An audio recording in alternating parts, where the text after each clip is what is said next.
Hey everybody, welcome back to the EQN Sports Desk driven by Holiday Auto Group. I am Drew Stew, and we're going to take you back out to the South Point Hotel and Casino for the Cinch Stallion Stakes, and all of this coverage once again brought to you by our friends at Ranch Fuel. And we cannot do a show without talking to my buddy Corey Cushing. We just can't do it. Doesn't happen. And so Corey, good morning. Thanks for putting your cowboy hat on and hanging out with me this morning. You bet, buddy. You bet. Happy to be here. Thank you for having me. Sure. So you and I have been sitting here talking off camera for about the last 10 minutes or so, and the show's going good. And this particular show, and why we're doing this morning, is to kind of highlight the changes and the opportunity.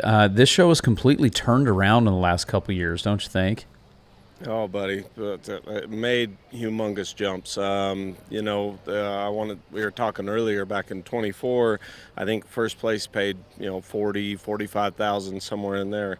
Last year, this thing paid 115,000, and it's turning into life-changing money for some, and to where us as competitors really, we might stay an extra hour at the end of the day to make sure the horses are ready, or do a little extra down in the stalls, or whatever it might be, to give ourselves the best chance, because we all want to be part of it Saturday night. Sure. And you were talking about that, like last year you got that check for 115,000, but this year it's 125, so it's growing. Mm-hmm. And one thing that even on down to 30th place in this deal, so just making the finals, you're getting a check for 5,000. So at least you're getting something. Yeah. Pretty dang good check for 30th. Yeah, absolutely. It like I just said, it keeps us striving, it keeps us moving forward, and these horses deserve this. That they're not looked at anymore as just the horse that didn't cut, or the horse that didn't rein, or Flicka just needs a job. I mean, these horses are true athletes, and as well as all the competitors. We all know what we need to do. We all know that we're going to have to take chances and make sure that everything works out. So, to get yourself into that position and hopefully to keep it rising, everything's got to fall into place, and maybe a little luck.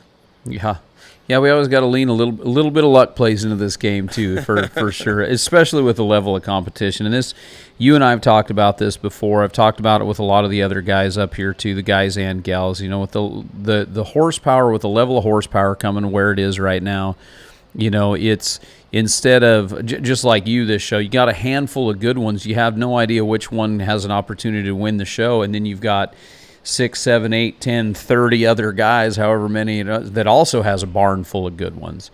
So exactly. This game and this horsepower just continues to evolve, and it's a great spot where we're in right now. Yes, sir. Yeah, no, there's a lot of excitement, and everyone's been looking forward to this day for the past week, and we're all excited to be here, and good luck to all the competitors, and hopefully everyone has a great day. Absolutely. It'll just make it that much more exciting. Absolutely. So talking a little bit, just kind of going down here through the stats a little bit. I know you've got that stats list right there with you too. So total payout is going to be an upwards of $1.6 million, with $1.3 million just in a limited aged event. And one thing that makes this show a little bit different, and we're seeing this more. This isn't a new thing, but we're seeing it more and more in the different disciplines, whether it be in the cow horse, cutters. Everybody's done it in the past, but right now these stallion incentive programs are getting huge, and that's what's driving this right now. 343 stallions are subscribed into this show right here, and this is the number that got me. 5,556 horses were nominated. That's how many offspring were nominated. That's a lot of horses. Man, that just tells you that there's so many people watching this event grow. Everyone wants to be part of it. Everyone from the breeders to the owners. Whether you're a backyard breeder or a big-time breeder. I mean, you just don't get those numbers by talking to a few people. I mean, our association's growing every year, and anyone or any new face that comes into this say that this is the best event out there going right now, and I'm sure proud to be part of it. Well, it's pretty dang neat, and that, like I said, those numbers that really kind of rocked me back, just thinking about all the numbers that we deal with even on the team roping side of things. 5,556 offspring nominated for this show. That's a lot when you have 5,500 horses in there. And then what's cool about the way this we're talking about the payout back to you guys, but the big question is, well, why do I want to nominate my stallion? Well, it's not just because you want to get your offspring in there and start getting some money on those stallions, but the money that you can win just at this show alone, you're going to pay $80,000 back to the stallion owners. Yeah. Not to mention, that they're getting the lifetime earnings on all of their get and everything, but $80,000 back to stallion owners is. That's a lot of money. That's mailbox money right there. Well, yeah, and I mean, and again, it's another growth. It's grown 15% from what we paid out in 2025. So things are continuing to grow. We're seeing new stallions. I look at that list of the 343 stallions. These are horses I've never even heard about. Yeah. But if you pay attention to the draw, you're going to see not your standard stallion up there. All these studs that have got horses here have got a chance. Yeah. For the horses to continue to move forward and stuff. Are you seeing that, Corey? Like I listened to a great podcast the other day that had Melanie on there from Solo and Danny Gentry and stuff on the rope horse side of it, and they're starting to do all that tracking right now. And over there, you're seeing there's a lot of, because we're so new on our side of the same, we're seeing, like the Hickory Holly times and those horses that were up there from the Riata. And you kind of, the last 2 years, not this year, or not in 2025, but the 2 years prior, you kind of saw the same 5-ish stallions up there at the top. In 2025, it changed a bunch. It changed a whole lot. It was kind of fun seeing a lot of the Pepsids in there. I mean, they're just pulling some names out there. The Once in a Blue Boons, Hickory Holly time, of course, a big one there. But then there was a whole bunch of others that were getting in there. Metallic's MVP, getting some money, one in there. Some of these newer stallions as well. Are you seeing that right now, too, where it's not just the same block? You kind of mentioned a little bit, but talk about with 343 studs, there's got to be some openings in there for some horses to get into these finals that maybe we've never heard of. Yeah, just sitting here thinking, like I was saying earlier, I've been seeing it all week, and I'm not exactly sure where all those horses are sitting, but it's fun to see. Sure. The just not your normal, incredible with not saying anything bad about them, but the Rebels, the Metallic Cats. Sure. The horses that have been, producing and the stallions, I should say, and that are, you always see multiple offspring of theirs in the finals, but every now and then you'll see. Sarley out of Florida or whatever his name is. Out of Oklahoma by trailer over there. Exactly. Yeah. Yeah. So it's fun to see that because it brings life in it, and even to the people that maybe can't afford these higher breeding fees and stallion fees that that all these horses have got a chance. They're all their own individuals. So you get them matched up with the right trainer, and they got something to come here and really to compete for. Sure.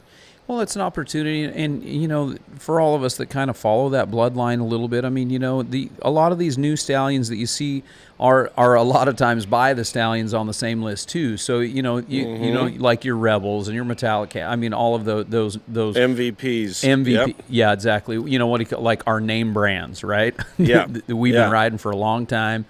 And then this next crop of stallions, and then the next crop of stallions are coming in there, and it's dang sure cool to see all of this. We've talked about it in the past too. This is doing nothing but enhancing our mare power too.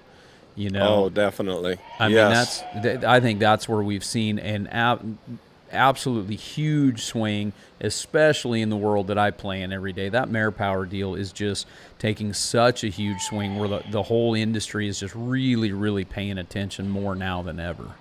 Yes, sir. Yeah, no, I totally agree with you 100%.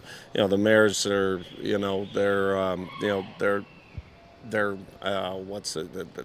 the life, they're the world of absolutely what we're looking for, and whether it be a junior mare, maybe it's her first or second baby, or one that's been $1 million producer so far. I mean, you just you don't know. Everyone's got a chance, and everyone knows in our sport that, there's 3 different events. Anything can happen. As the old saying goes, it can all come down to the fence work, but everyone's geared up and ready for it. So that's awesome.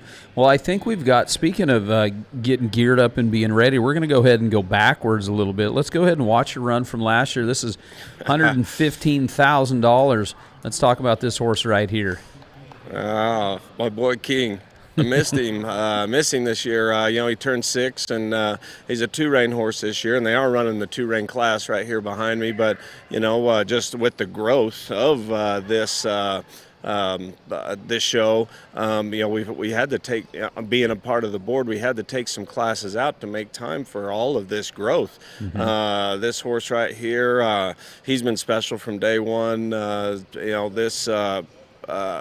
This run right here, I'll never forget. I mean, that horse was trying to be so good the whole time, and he was good in every single event. Just trying to make sure that, I place him in the right spots and, present the best picture I can. But, no, this horse has been a lot of fun, and looking forward to his bridal years too. So, anyway. Man, what a great run. That was a great run, Corey. Yeah, it had to feel good. The old fist bump right there, huh? Oh, yeah. Yeah. Well, and we're watching just this one run, but what, maybe the person from the outside doesn't understand is, the past 2 weeks of preparation and hoping everything goes right. You got to get cut good, and the reining is super important. I mean, we ask these horses of so much, and for it to all keep coming together and keep building, such as that day did a year ago. Man, like I said, I mean, it's something that you'll never forget, and you're going to remember the moment when you were crowned the champion, but you're also going to remember all the, behind the scenes stuff, what was going on at the barn, and, what we do in preparation, what happened here, and how did we react, stuff like that goes through my head all the time.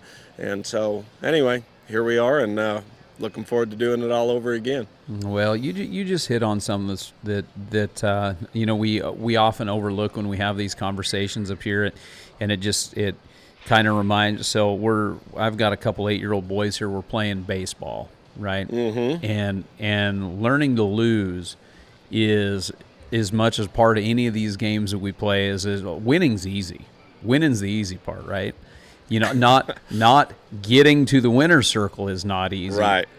That's not what I'm saying at all. But winning is easy because it's happy, it's joyous. It's absolutely. It's taking those losses. It's taking those ones on the chin, especially when you're right there, and learning to have that short memory and just go back to the batting cages or back to the pin and loping circles. I think a lot of these young competitors in there taste success a little bit and then maybe get fried a little bit just as a competitor because, boy, Corey, we talk about your wins. We talk about your millions of dollars that you've won by being one of the greatest in the NRCHA. And, there's a lot of money that slipped through your hands along the way, too. Well, I'll just this will basically kind of sum it up. Here's the thing about winning. 90% of the time, you're going to feel like you're getting your guts kicked in, okay? Yeah. 8% of the time, you're confused, you're frustrated, you're wondering if you're even in the right place. 2% of the time, you actually win. And those times come and go, and you're back into the 90 percentile again. Thank you for that. Yes, Thank sir. you for that. And then the more I think about it and being blessed to have the opportunities with all my great horses and being a $4 million rider, I think about that all the time. And if you were to add it all up and exactly what you just said, I treasure the wins and the moments. Mm-hmm. But what reigns even heavier is the opportunities I have on these other horses that things either didn't work out or it wasn't prepared the right way, and getting yourself put back together and come back and be ready for the next one. Thank you, man. That right there is what makes you guys what you are. That's why. That's the consummate champion. I love that. I've never heard anybody put it like that. 98-2. 98-2. Remember that, buddy. I'm stealing it. I'm stealing it. I love that. That is, every competitor out there say that same thing. I can't remember if it was you and I that were talking about it or who like talking about Trevor. Yeah. About having that short memory. It's about having that short memory. Same with him. Yeah, he'll in his own way, it's going to end up being those same numbers there. I bet you're 100% right. I love it. Well, Cush, I sure appreciate you, pal. Thanks for coming down and talking with me. And you know, we keep chatting about it. It's a common theme. The cow horse is in a good spot right now. You know, these numbers are up, and that's the biggest part that we want to get out to everybody that's watching this here today, is that the numbers are up. You know, we saw that big jump from 2024 to 2025, now to 2026. And maybe everybody's like, oh, I don't know if it can grow anymore. Well, when you're seeing, 16% and 20% growth again, I don't just think a we're year there later. Yet. Yeah. We're not there yet. No, sir. And with all these new stallions and offspring, the new faces that it's bringing in too, a lot of new competitors. The level 1 and novice horse, maybe just those two classes, and bringing a horse here for those two. I want to say there was only 2 sets, maybe 20-something horses, but everyone else, they entered up in everything. Yeah. Novice horse, level 1, limited, intermediate, open. They want a chance at all this big money. Absolutely. So anyway, it's here and available for everyone. It sure is. We kind of skipped right over it, but shoot, the non-pro pays $27,000. Yes. Yeah. No. There's another growth there, and I mean the non-pros. I want to say there was 6 sets of those. They just got done yesterday, and they all did really good. And there's some new faces in there. Ashley Allen, she's a customer of mine, and I'm proud of her, and she's made it. So a shout out to her, and good job. And all the other ones that I'm probably forgetting about, but no different for them. I mean, they better have their game face on come Saturday afternoon, and it'll be a show, because there's a lot of great non-pros. That we're hoping just stay non-pros, because we don't need to be messing around with them. We're having a hard enough time with who's over here in the open. You need more competition. You don't need to cross over. Yeah, you got it. Well, that's awesome, man. That's great, and I love that we continue to see this, and we keep talking about these great things. The industry is in a great spot, and it's led by a bunch of great guys like yourself. So thanks for what you're doing, pal. Really appreciate it. And for those of you young competitors out there, or even you seasoned competitors, that 90%, 8%, 2% might be the greatest thing I've heard in a long, long time, and it is so true. And that applies to business, that applies to sport, your whole life.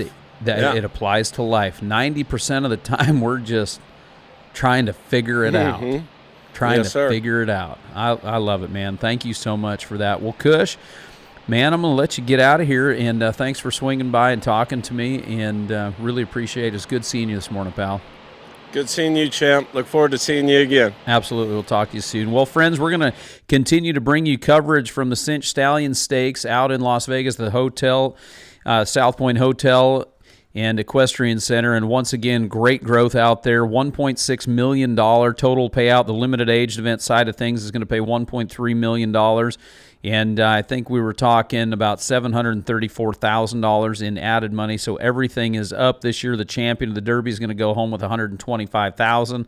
And that is a huge, huge payout. So congratulations to everybody at the NRCHA at the Cinch Stallion Stakes. It's going to be great. And we're going to continue bringing you more and more coverage from that show out in Las Vegas. On behalf of Ranch Fuel, I am Drew Stew. And, of course, this is EQN Sports, all driven by Holiday Auto Group. We'll catch you in a little bit, everybody.